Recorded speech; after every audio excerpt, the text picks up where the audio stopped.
DJ Durong from Hot 702.5 in Las Vegas. It's time to come together. Rainbow Dreams Educational Foundation presents the 24th annual Las Vegas Juneteenth Festival, going down Saturday, June 21st from 4 to 9 p.m. at the Expo at World Market Center, and it's free to the public. Catch R&B icon Tweed live on stage, plus performances by Kiss Kiss and the Squad, Darnell Alexander, Unk and the Nephews, and Las Vegas's pop princess Ray Millie. Hosted by DJ Ambeezy with Not a Boy DJ and DJ Kelly J on the ones and twos. Stop by and visit the Hot 702.5 FM live remote tent and check in with our on-air personalities. Shop the vendor marketplace, hit up the food trucks, and enjoy surprise guests throughout the night. Presented in partnership with Google, MGM Resorts International, Live You Equals You in the city of Las Vegas. Come together this Juneteenth weekend to celebrate freedom with Tweet and Rainbow Dreams. Get your e-ticket now and be entered to win one of our fabulous prizes. Visit June19LV.com. That's June19LV.com. Keep your radio dial right here. You're locked into the hottest news station on the planet. Hot 702.5 in FM sound. Blazing today's hip-hop, R&B, and pop music. Keeping your radio on fire. Bringing you the hottest, realest, riskiest talk shows live 24/7. Live on hot7025fm.com. Hey, it's Carrice, and I'm here to tell you about Hotcast for Podcasting. We are a podcasting studio located in Las Vegas, Nevada, in the Hot 702.5 FM studios. You can book online at hot7025fm.com. Just click on Hotcast. You can book and find your times right there. Thank you for booking with Hotcast for Podcasting. Hey y'all, it's your girl Cheryl Underwood, and you're tuned into the hottest news station on the planet, Hot 702.5. It's your main man, 360 the Poet from the Morning Wood. And are you looking for the perfect drink? Well, you found it. Mimosa Royale is the perfect combination of California sparkling white wine and natural juice that is both tasty and refreshing. No artificial colors or flavors, no sugar added, and it's gluten-free. As the world's first ready-to-drink mimosa, Mimosa Royale is perfect for any occasion, day or night. You no longer have to drink 12 of those seltzers just to get that perfect buzz. At 8% alcohol, Mimosa Royale is the perfect drink to party with. Offered in a variety of flavors and sizes, you are bound to find a Mimosa Royale that you'll love. We have berry, mango, apple, and orange, with more flavors to come. Mimosa Royale is the most award-winning flavored wine that serves in bottles or cans. You can find them online at drinkmimosa.com or find them at your local liquor store. Ask for it by name. Mimosa Royale.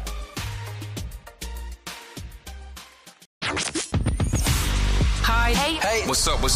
All your favorite artists. Check it out. Say my name. DJ Khaled. This is Mila J. Bruno Mars. On hot7025fm.com.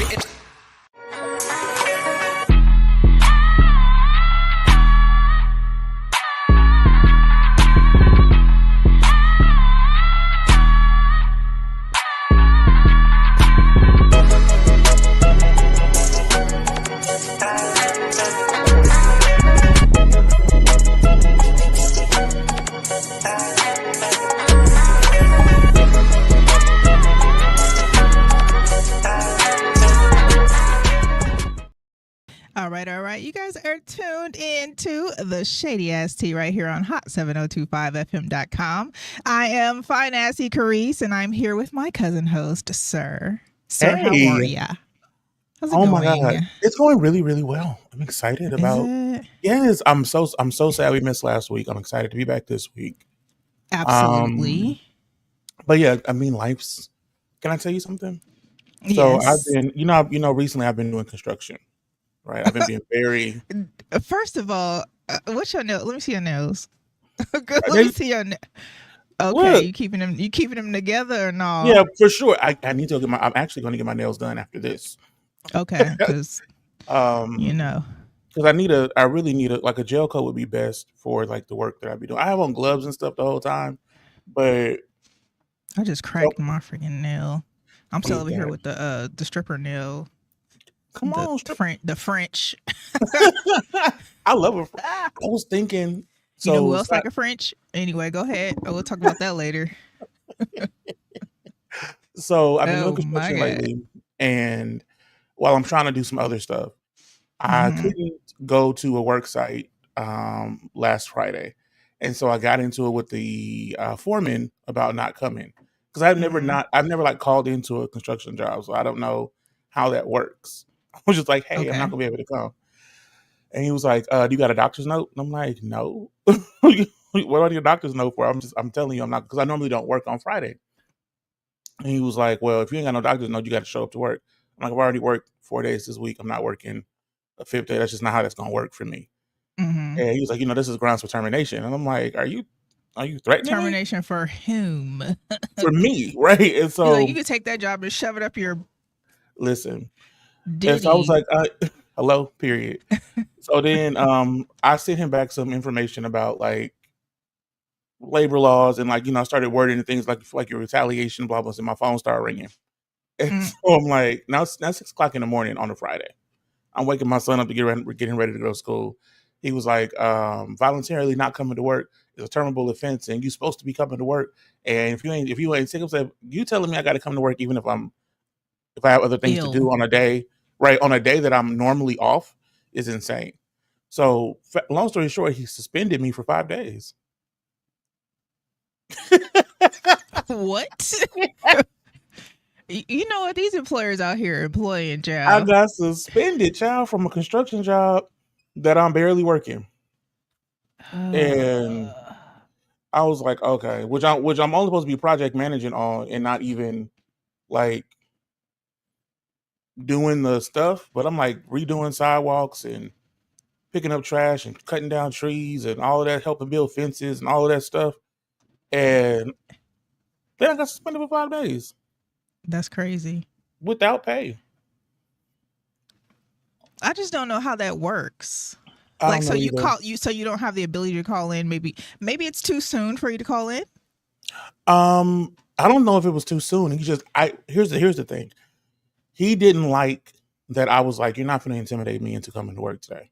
Right? Mhm. Like, I have something else to do. I have an appointment that was already set last week. I'm not going to change that because you decided we're going to work today. This is my normal off day. Mhm. You telling me I'm coming to my normal off day is insane. I'm not doing that. And so the people So I'm working, go ahead, I'm listening.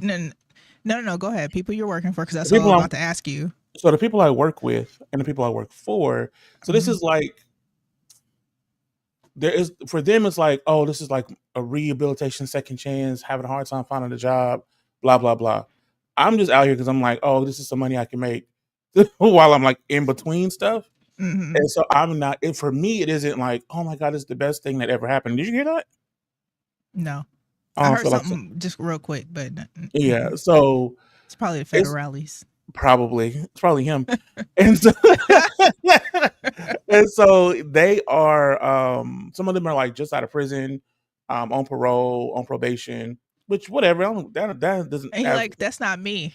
That's not me, right? And That's not me. right. And I'm like, you can't talk to me like that, right? I didn't just get out of prison. Like I can get it.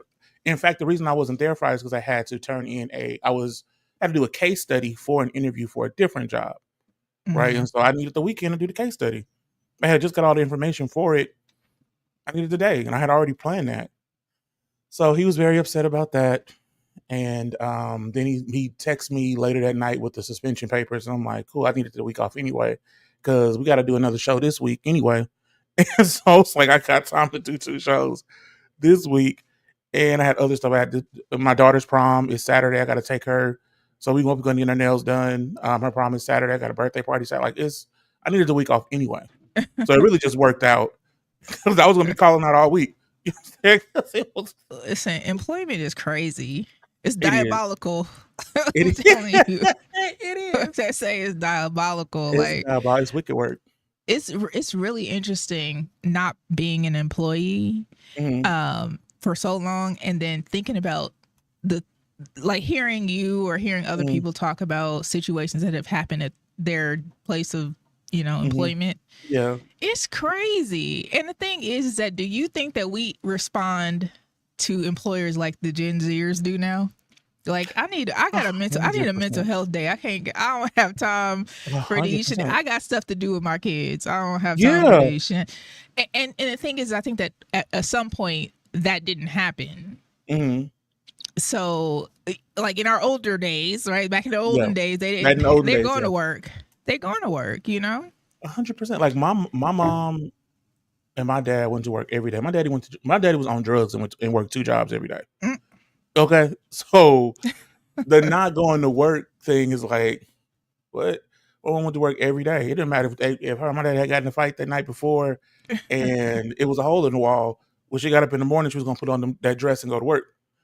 Right now, me, if I butt my leg on the side of the bed and I'm bleeding, I'm like, oh, I can't. Not today. I'm not going to work today. How about my toe? It's not. It's not today's happening. not the day. Yeah, I'm Yeah, going to be working. The universe is telling me to lay man. back down, right? Yes, it's a sign from the ancestors. Indeed. That 100%. yeah, it's wild out here being employed. Well, I hope you enjoy your 5-day suspension. I don't understand what that's supposed. I don't understand what that's supposed to be. It's supposed to teach me a lesson. he told everybody about Jamal said about my big toe. He told everybody on the site that hey, the naked truth, that he's gonna make an example out of me. Mm. He's trying to scare all them. Did you go to prison at some time and I just am no, I've never even been arrested. I'm just trying I've to been figure out. I've never been arrested though. I've been in handcuffs. I'm just trying to figure out why he got time to be treating you that way. Because he can't intimidate me, right? And so a lot of the time when he because when he said he's gonna terminate me, I'm like, I understand what do whatever you got to do. Mm-hmm. You know what I'm saying? So I'm still gonna go do what I need to do. You know when people would say that that they thought you were short? Uh-huh. I can see it right now. Right now, you look like you about 5'6". Do I? I look delicate. It's giving 5'6". It's giving delicate. It's giving 5'6" and delicate, not 6'2" and it's not giving brawny, that. Right? It's not giving it. Because your boy is a big guy, right? That's nice. Yeah, I don't know. People wild out here in these streets. Speaking of being wild. We got a lot of we got a lot of catching up to do, but today we're going to be focusing on this Diddy trial. Okay, we've got some things that we need to, touch on, and then some concerns I have with, men who are pedophiles who think that this Cassie situation is all, ignited by her. It's really wild out here in these streets, sir. It is. Yeah. Javon said you look small as a mug too. I do. You do. Love that. It's giving 5'6". I'm trying to tell you. No, I'm looking dainty on here. He was a fairy. He was a fairy. Bruh. Okay. All right. So, listen. Sean Combs trial, aka a saga, essentially, right? Indeed. Is going down, and I trust that some of you guys have already been paying attention to what has been going on over the past, I think it's been like 8 or 9 days now. Yeah. That they have been in trial. So day one of the federal investigation began. It was made public, obviously. They had a lot of media in the court, and then they had like a separate court where they could watch it in a different room and just, gather notes and things like that. So, first of all, you got some news to share. Oh yeah, Cassie had her baby. Okay, Congratulations, Cassie. Number 3 for Cassie and Alex Fine. Mm-hmm. And he fine. He is. Now, what's your thoughts about him sitting in? Like, what if you was you? Mm-hmm. Hypothetically, you're in court listening to your wife talk about these things. What's your feelings and thoughts? I would be there to support my wife. I think that we've probably already had some kind of conversation about past trauma, right? Especially if I think it's hard to be in a relationship with somebody who's in such a high profile relationship and not have some discussion about it, right? We're not going to just lay around and never talk about the fact that she was with Diddy for over a decade, right? Like we got to talk about that. Well, he hired her allegedly. He hired whom? He hired Alex Diddy Fine? hired Alex Fine allegedly. Right, to be her personal trainer. Correct. So, but I mean, so especially with that, right? So I've seen maybe firsthand some of the behavior that Diddy exhibited, right? I've seen his way to control you financially, his physical abuse. I've seen it. So like I know how you feel as much as I can know how you feel, right? I can't know how somebody feels, but I can imagine how you feel based on what I've seen, what you've told me. I wouldn't want my pregnant wife to be in there alone. Right. And so I would definitely be in there. I think a lot of guys, I don't really care about the sexual stuff, right? Like it wouldn't, I don't think that would bother me. I know it wouldn't bother me. I think I would be more concerned with her having to relive like the physical abuse, the abuse part of it at all. And I would want to be there when it's time for her to go. So she knows she did a right thing. She did a good thing and it's okay. Right. Yeah, I would assume that he's, been a supporter. He did make a statement about it and just, said that he was there for, his wife, Yeah, no matter what. And I'm sure that they have had extensive conversations, especially before she even decided to file this other lawsuit. Everybody's screaming, "Oh, he coached her to grab the bag," and he didn't have to coach her. Okay, she knew what she knew he had. She knew Diddy got this much money. Right. She's like, "Listen, the shit is going down. Like it's crazy out here, and it's just wild, sir." I'm sending him, healing energy. I hope that Cassie's birth went smoothly. Everybody is doing great, and now it's time to talk about what happened in the trial. So they had a lot of Ivy League lawyers and attorneys and whomever else was in the courtroom with them. High profile suits, they're suited and booted, making sure they looking good, and the prosecution had the same. You know? Okay.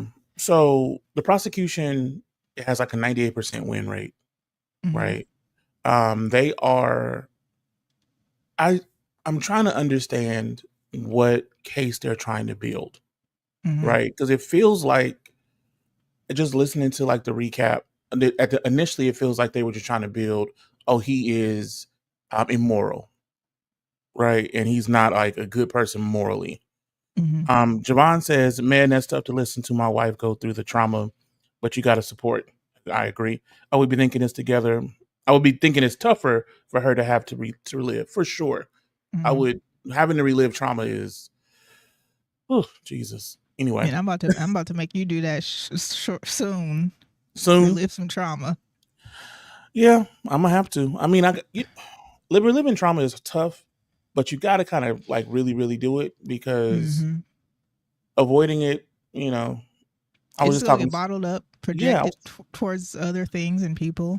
Yeah, and destructive behavior, and you stop treating yourself kindly because trauma may make you, depending on the trauma you've gone through, it may make you feel like you're not worth loving, you're not worth respecting, you're not worth these things, and so you allow yourself to be put through a lot of negative things because of the trauma you experienced. And I think that's kind of just based on like what Cassie was going through. It kind of feels like that for her.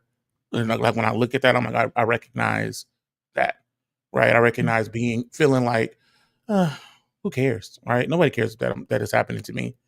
And then the way these men are talking online, it feels she's probably that feeling is probably being reinforced if she's reading any of that or like being exposed to any of that. Hopefully she's not. Hopefully she's just home with her husband and her baby and not reading comments. Right. I'm sure she probably turned those comments off a long time ago where she just, I think after you decide to say, I am going to put this all out here and I need reparations for the stuff that you have put me through. Right. I think that you don't even care. You don't even care about what anybody says anymore. I think it's past, you're past that, so I'm glad that she got to that point because obviously that opened up a can of worms along with Cat Williams.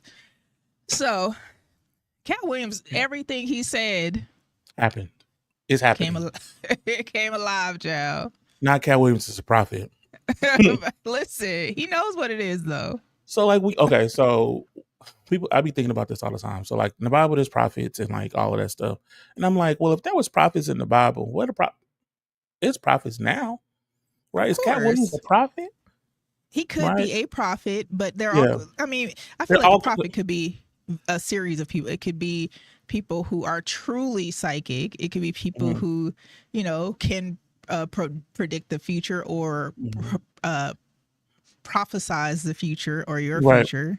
hmm It could be several Yeah, things. absolutely. I think people be looking for the way, like, because the way the Bible is translated is like people, these are art thou. I'm like, people don't talk like that. Right? Mhm. So if they translate it into like real language where it was like, hey man, it was crazy. Right? Like Right. then it would be like, oh, Right. okay. Jesus over here doing tricks. You know what I Right. mean? That's man, we was at a party and And yo, dude turned the water into wine. It's wild out y'all here. it's wow. It's like he pulled the And wine out of eventually nowhere. it'll get translated that way because it has Yeah. been translated over 40,000 times. So Right. there's So that. maybe they'll translate it correctly and not like I doubt it, but Yeah. anyway. So Cassie's on the stand. hmm She recounts situations that have happened. hmm One in particular that kind of stood out, which was we already knew Diddy. He into some things, right? And Yeah. and that's fine. Be a hmm freak. Be whatever you want to do. But hmm one of them was from the Punisher, who was one of the hmm escorts that they hired consistently, who Right. was also a dancer who hmm suffered from ED, That's terrible. who wrote a Being book sex work. called Freezer Meat. Freezer meat Okay. is crazy. Right. Okay, so when I Okay. heard those details, right, like hmm I had to replay it because I'm like, I couldn't have heard I'm like, okay, so And you're you an did. escort, but you have erectile dysfunction, so you can't perform or But that's complete. probably why, because don't they tie off? And that's something that causes their ED. So they get themselves, erect, and then hmm they tie it off to keep it that way. So when they hmm perform, it looks big or Bigger, whatever. right, and it stay hard the whole time. And they said that caused ED. I learned that for watching Real all the sex? Queen's Men Oh, I'm sorry, because there was an with episode on Real Sex. Eva Eva, with her beautiful self. Pickford. hmm So yeah. So anyway, Freezer Meat, the Punisher. He talks about, she mentions him in her testimony based off of an hmm experiences that the prosecution had asked, and I hmm think that like people are listening to the trial and they're saying, oh, all they're doing is saying that he's a freak, hmm but that's not what they're doing. hmm They're letting you know that this was orchestrated by hmm several people involved, which makes it a RICO, hmm based off of him telling them to do so, hmm of him being a freak, Okay. if that makes sense, right? hmm Okay, so anyway, the Punisher will come over, smash it up. Okay. hmm First of all, he could not perform. Which is He terrible. couldn't finish, which Can't was finish is maybe he was on. There's a medicine that you can take, like well, he took it. He left antidepressant. there and he left there and he took it. Okay. He left there, he took it. They hmm called him back a few hours later, came back, finished it up. Okay. hmm He took him a little longer than what he expected. hmm But he finished it up and allegedly finished it in her mouth. Okay. And then she goes to take it to Diddy, where he's hmm beaten off, Okay. and he wants it rubbed on his nipples. Now, I don't really understand the sensation there. The nipple sensation. Of It's warm. duh. So it's But anything, but I'm saying it's anything could be warm. okay. So Mm. okay. So it's My- what happened? No, I'm just listening to you. Go ahead. Okay. So maybe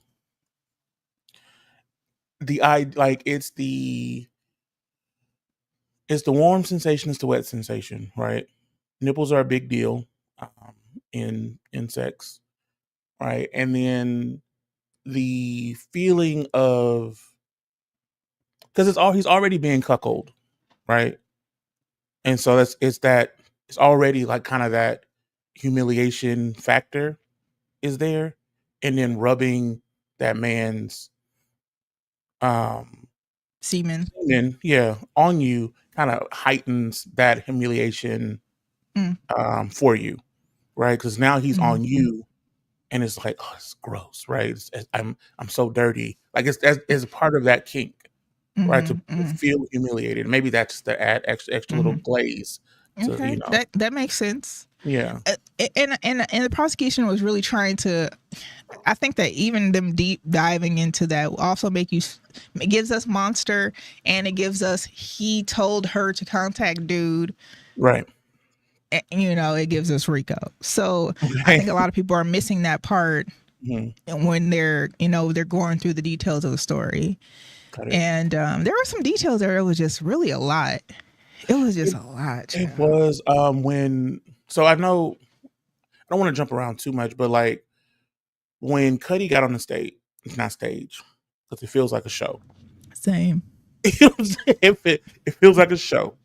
But when Cudi got on the stand and he was talking about, his interaction with Cassie and how their relationship was going or whatever, and the night that Diddy found out and like shows up to his house and the cameras are turned around and he he came in and opened his presents. It was very right. That was why, and then locked his dog in the bathroom. I'm gonna be completely honest. The locking my dog in the bathroom would have sent me. That sound like it did. It sounded like that was the point. Like not only did you open my family's gifts, right, but you locked my dog up. And my dog, he was like, my dog doesn't get locked up. Right. He was like, what happened to my dog? He was like, forget that car. You locked my dog up. That's how. I would have been me. Okay, so he's standing in my house. No, he wasn't in the house. He wasn't in the house when he got there, but he had opened his presents, his family's presents, which is psychotic. Why are you opening my presents up? Like, what is that really? And then they meet later, and he's like, he describes him as a Marvel supervillain, which is a wild way to be described by anybody.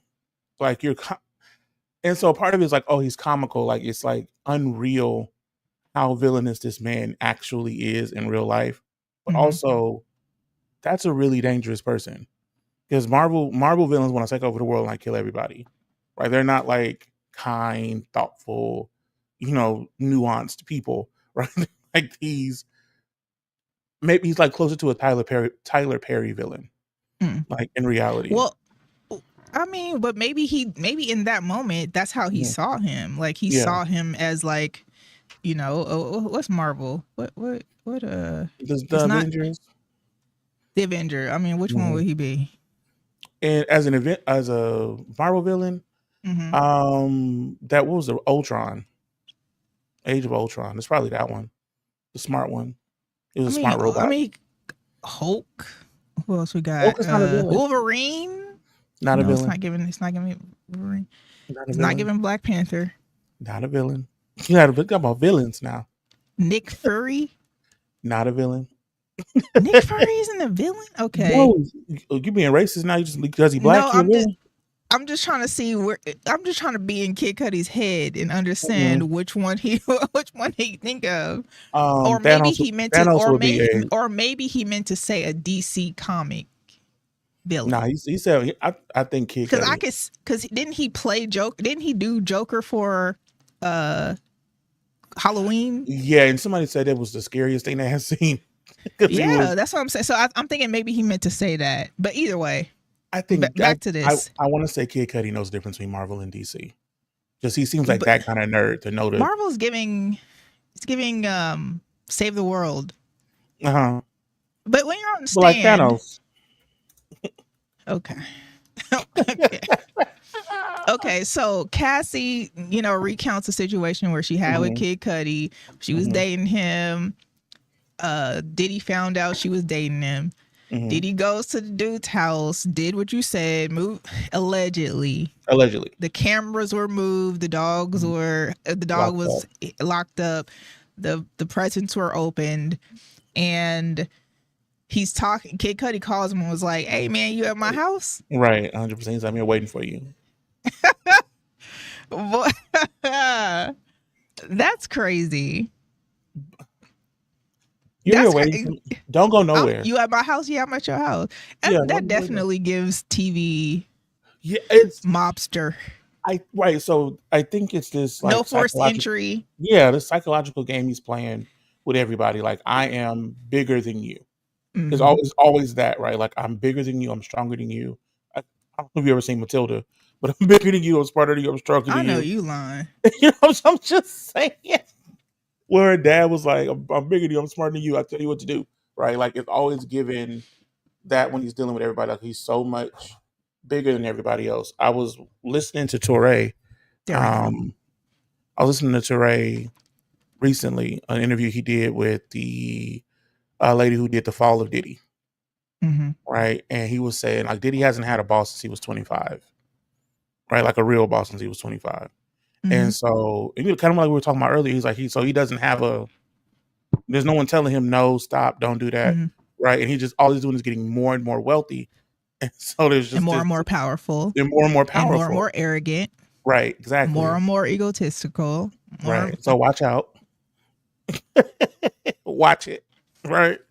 But is that right? Like it's this guy who has like to him unchecked power.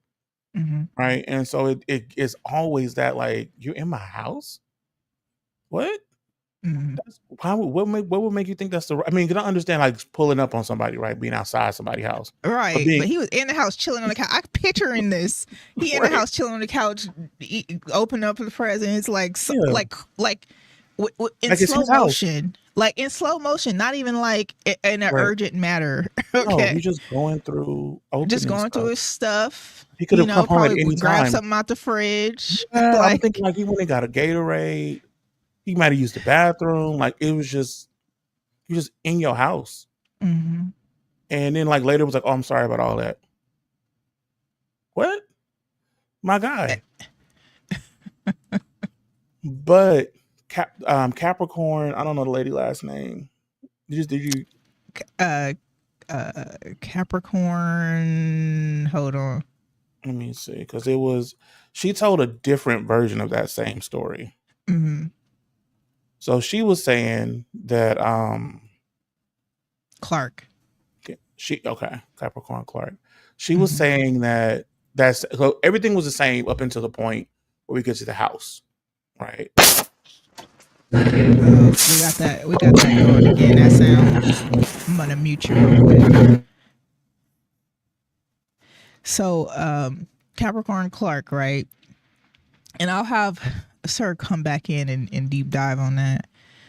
But if you hadn't heard her testimony, so Capricorn Clark was Diddy's assistant, and also too she was over marketing for Sean John for quite some time, and so she had been working with him, I think for like 8 years, 8 to 12 years, I think, on and off.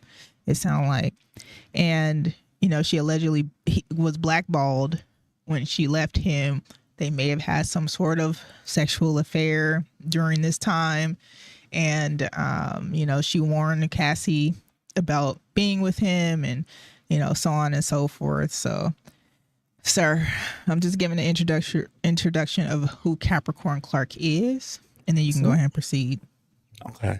So, yeah, like they were saying that she wanted to be with him, but him being Diddy. But the testimony is saying that the night that Cassie found out, or that Diddy found out about Cassie, she called Cassie on three-way.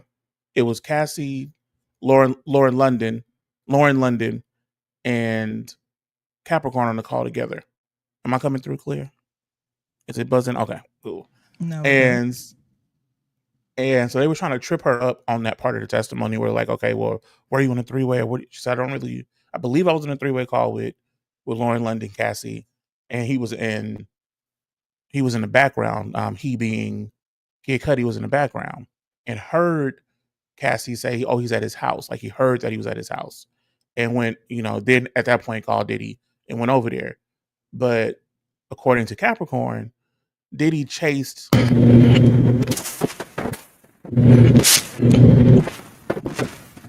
We got that sound again. I don't know what that sound is, sir. But yeah. Well, I'll let you finish that in just a second. However, I do want to talk about. Let me look up some information on Capricorn. Clark. And get that back into you. I mean, she testifies about a couple of different things. She testifies about how he kidnapped her, how he took her to a park and, threatened to unalive her. And it was wild. I'm gonna play this clip real quick. Let's see if I can get this up. And give me 1 second. Bear with me.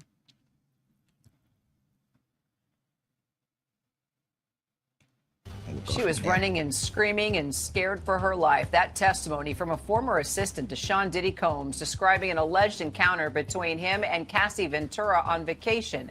Good afternoon, everyone. I'm Kira Phillips. And I'm Terry Moran. That's our top story this hour. The latest alleged victim, who's now using the pseudonym Mia. She's testifying about what it was like to work for Sean Diddy Combs. She also testified that he sexually assaulted her while he was her boss. Her testimony follows that of the celebrity stylist Deontay Nash. She testified that on one occasion, he saw Combs beat his then girlfriend Ventura until her head hit the bed frame. She started bleeding. Combs has pleaded not guilty to all the charges of sex trafficking, racketeering, and transportation to engage in prostitution, and denies all allegations of wrongdoing.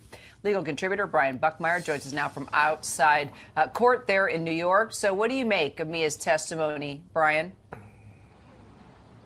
Very impactful, Kira. I actually just left court now, and while the court and the judge tells us we're not allowed to describe Mia, in fact, sketch artists are not supposed to be sketching her, I can tell you that she speaks very softly, so much so that you have to lean in to hear her. She does have very large bangs, and she almost is speaking in a way that she's looking down and is very muted in the way that she's describing these events. But the interesting thing for me is that the government isn't really focusing on the forced labor or some of the allegations that she, as a victim, is accusing Sean Combs of through the government, but a lot of it is corroboration of the violence that Sean Combs is accused of to Cassie. Some of the events of her having to run out of rooms with Cassie for her safety, and also the violence and the threats and just the belittling and humiliation that Sean Combs put on allegedly not only Cassie, but also her.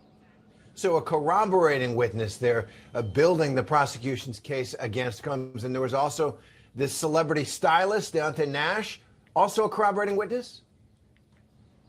Yeah, absolutely. Some points of his testimony a little interesting, to say the least, as Xavier Donaldson, the defense attorney, cross-examined him. I think it'd be safe to say that the two of them got a little sassy at times in the way that they asked questions and answered them. There were some chuckles from the jury and the courtroom, even though a lot of the topics were very not sassy. Again, Nash is a stylist both That's for what I said. I'm like, and sassy. Cassie, and a lot of the information that he provided was, again, corroboration of what we've heard from other witnesses. Another point of view, if you will, as to how people perceive Sean Combs' violence towards Cassie. How Cassie, even at one point in time, was in a hotel, not on the first floor. Nash wasn't really specific as to what floor exactly, but when she found out Combs was looking for her, she tried to hang over the balcony to escape from him, and ultimately was ushered out of that hotel through a side door, just highlighting some of the alleged fear that Cassie had about Sean Combs being even close proximity or angry towards her in whatever perceived way he felt he was justified in doing so. All right, Brian Buckmeyer there for us outside court. Thanks, Brian. Alrighty then. So, Am I coming in clear? you coming in clearer, but it's still something, very hate much my life right now. something. It's okay. I hate my life. I'm here, you guys.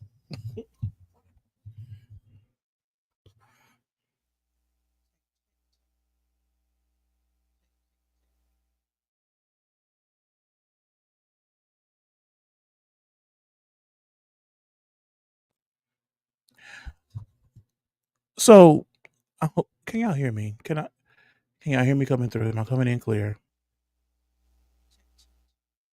Because the way I need y'all to hear this, and hear me loud and clear.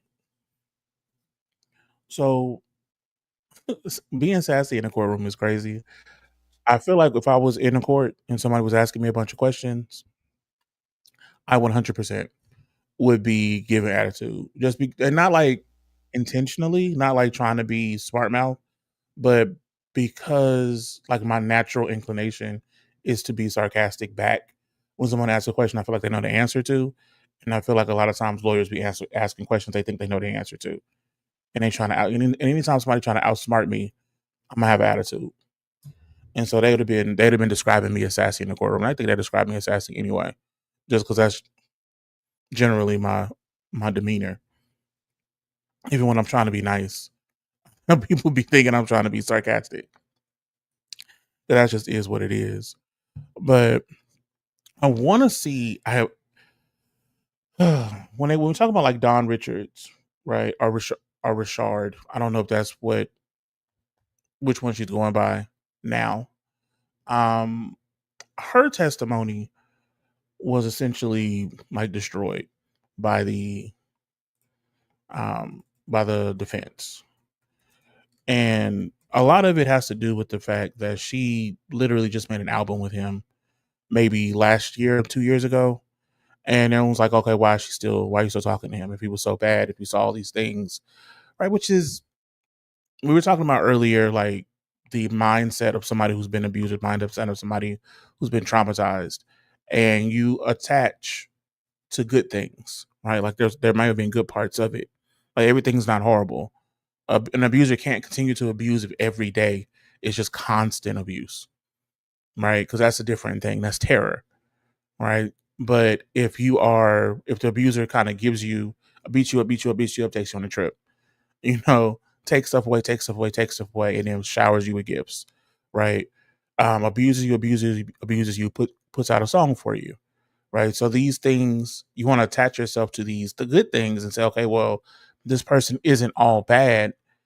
And I think that a lot of times we make a false equivalency between like, oh, well, they did this good thing for me and they're a good person, especially if you're being consistently abused or you've been consistently mistreated by this person. You go, well, they're not all bad because they did this good thing, right? Because somebody does something one time doesn't make them a person, that type of person, right? Because like you hear people say, if you ate a salad one time, it'll make you a vegetarian, right? Kind of that similar idea. But I think that what's happening is that that person sees they're just being abused, sees you eat the salad, and they believe that you're a vegetarian, right? And they're like, okay, this person's a vegetarian. No matter how many hamburgers I've seen them eat, this person's a vegetarian. And I think that that's kind of what's happening with Don Richards or Richard.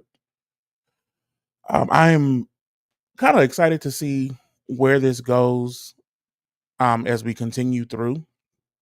Because can you hear me? Yeah. So they're saying, can you hear me?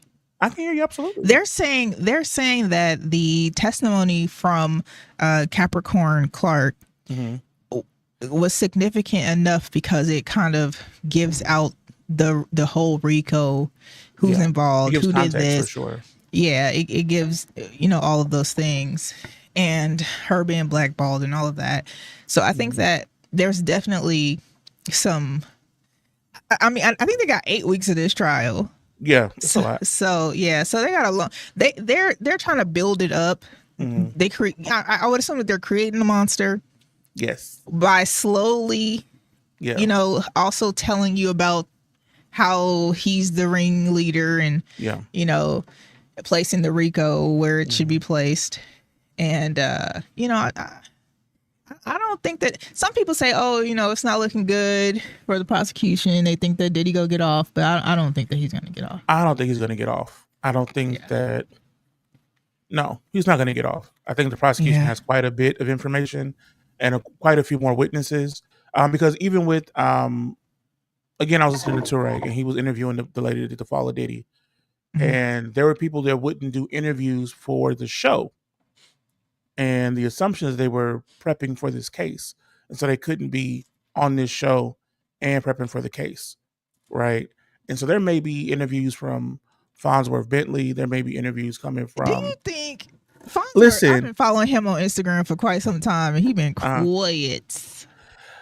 I don't know. I think that Farnsworth would be an amazing testimony if they can get him to get on stand, subpoena him. He has to. Like, why wouldn't they subpoena him? Like, he has to be on the stand. There will be they would be remiss not to have him on stand. They gotta have him on stand. Like, right? It would make no sense. I agree. I absolutely agree. So tell me this: what's your thoughts about? Okay, I see some grown men on the internet blaming. We'll call them adult males. Okay, there you go. Of age, men. Okay, guys, fellas. Okay, on the internet talking about how Cassie wanted this. She is the ringleader, and so on and so forth. And I'm thinking to myself, Cassie was an 18, 19-year-old child who was easily impressionable. Right. If I'm dating a billionaire, okay, I'm 18, 19 years old. Listen, can we talk about sugar daddies at 19? Can we talk about sugar daddies at 19? Can we really talk about sugar daddies at 19? Can we talk about sugar daddies at 19? Let's do it.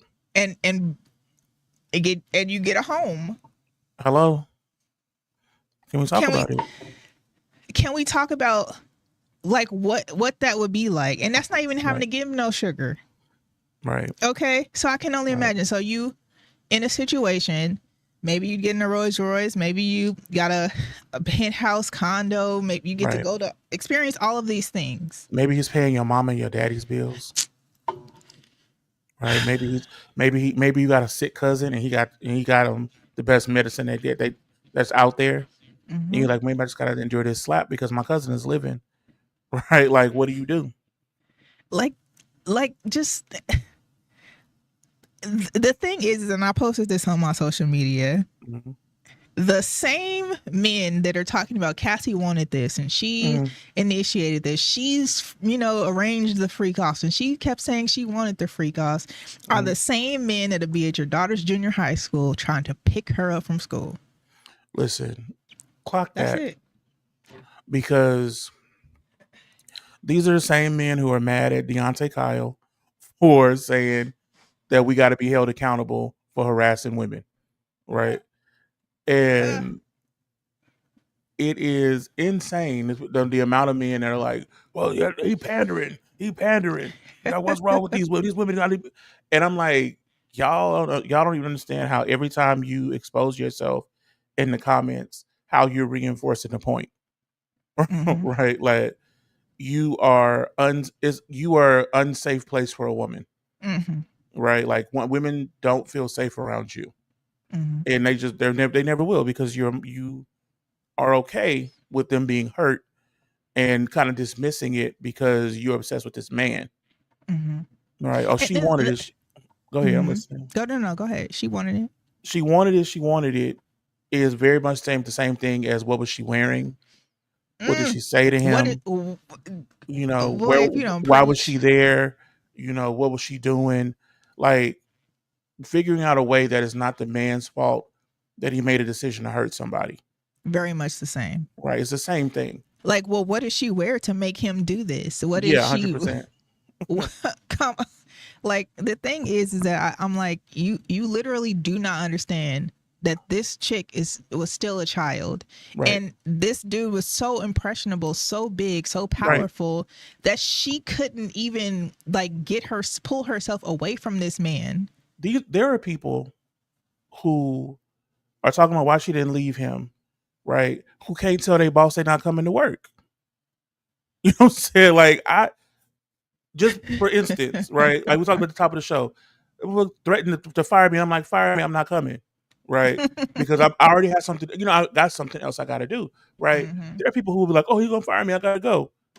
You'll hinder your own success because you're afraid to tell another grown man who's not a billionaire, who's not Diddy, who is not powerful enough to do anything, no, right? You can't even tell your baby mama you don't like how she did your baby hair, right? But you're gonna tell this woman who was 18 when she met Diddy, he was 36, And she may have been 17. Come on now. The way that I'm listening to the story is like she may have been 17 initially when she met him, and then they just keep saying 19 when they actually started this whole freak off situation. They first started having sex when they went to Miami, and the white boy booked the room or whatever.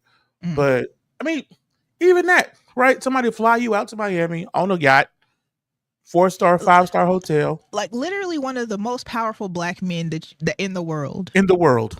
Not matter of fact, I think Capricorn Clark, and I could be wrong, so this is just from my recollection.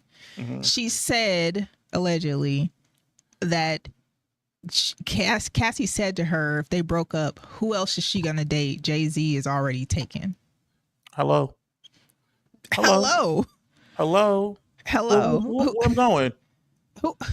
Where do I go from here? Where do I go from here? And where would she go from there? The assistant asked her, the assistant says in his testimony that he asked her, why don't you just leave? She said, what? Everything that I have is tied up in him. My career, my money, what I drive, what I eat, where I live, my family, everything's tied up in him. What am I supposed to do with that? Like, and if there are people that understand that situation, right, being so wrapped up in a person, so dependent on somebody for survival, right, and who's also abusing you, right, and has been abusing you for years, and like afraid of him. Right, now you're afraid. Now you want to appease that person, right? There are people still dealing with the trauma from their mamas, right? Your mama didn't love you, right, and now you don't like women, but you're gonna tell this woman what she should be doing. You can't even deal with your personal trauma. So it's really sad that people are like looking at this woman that went through this thing, this horrible thing, and be like, oh, well, it's her fault too. Right? Like, you know what I'm saying? So, because they don't understand the coercion. And that's the problem, is like there was in fact coercion, and she 100%. Was in fact a child, and she was very much impressionable. Right. So I can't get with the pedos of the world right now. Not at all. It's not at wild. All. These males, because I'll call them males. They are biologically male. And since I think that, anyway, I'm not gonna get into that part. That's a different Jess Hilaria situation.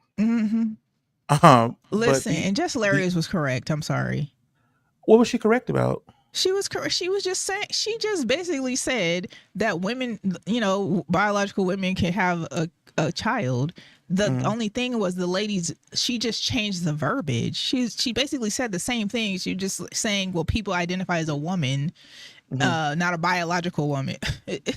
That's the same thing she said, and because it's not the same thing. It is. It isn't. What she so said. It is. Listen, logic, bitch, quiet, all of that. Okay. But it's what if you say you a woman, sir. Today you say, you know what, today and moving forward, I'm a woman. Okay. I understand you are identifying as a woman, right? But only to one of us can have a baby. Right. So how do we talk about trans men then? And Jess Hilarious wasn't even. I listened to the whole show, and that's probably another problem. Is it was a clip, and she was just saying, yeah, because women have babies, whatever. It was like it wasn't even any conversations prior to that.